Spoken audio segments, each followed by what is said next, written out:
Former BLB Mayor Stan Wright learns his prison sentence. A federal judge sentenced Wright to 15 months in prison, followed by 3 years probation after his conviction on corruption and intimidation charges. Fox 10 News reporter Steve Alexander is standing by live in our newsroom with the details. Steve? Now, Wright did not have to go to prison right after the hearing, so he had a chance to talk about the sentence after he came out. I'm glad this day's came. Stan Wright talked briefly before entering federal court and even spoke about the upcoming election to select his replacement. You've been mayor a long time. I hope they get a good mayor that can fill my shoes.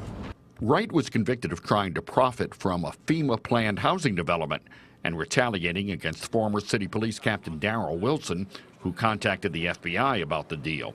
Inside, Judge Christy Dubose said she thought the retaliation was the most serious crime, sentencing Wright to 15 months in prison on that charge, but probation on the corrupt land transaction. Wright's first reaction? I'm glad to get it behind me, you know. We haven't decided if we're going to appeal yet or not. Then Wright talked about Judge Dubose.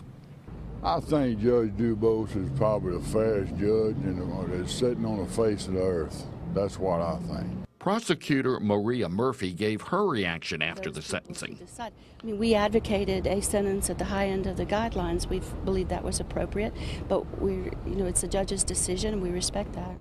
But Darrell Wilson was not happy about the sentence. 15 months for a politician to ruin a man's life? Give me a break. According to testimony, Wright pulled Wilson off a federal drug task force and tried to have him arrested on a trumped-up theft charge. Did Wilson think 15 months in prison would be the deterrent Judge Dubose wanted to prevent similar crimes? That's not going to scare a soul. You're talking about a multi-millionaire who just ruined a little man. When asked about it, Wright had this to say. I needed Darrell to come in and help my chief. That's all I wanted. It was a couple of years I hadn't even seen Darrell.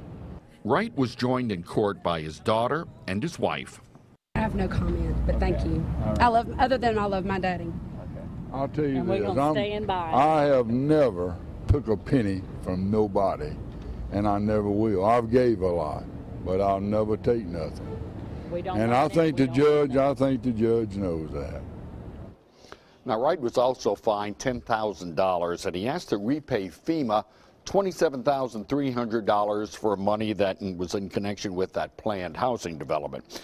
Judge Dubose, though, is allowing Wright to surrender himself, and everyone is waiting from the Bureau of Prisons to identify a facility he'll be going to, and officials say that'll probably take a few months. Now, coming up at 5 o'clock, we're going to hear more from Stan Wright, and we're going to tell you about a letter that the judge received on his behalf that she said she was particularly impressed with. And wait until you hear who it came from. Reporting live from the newsroom, Steve Alexander, Fox 10 News.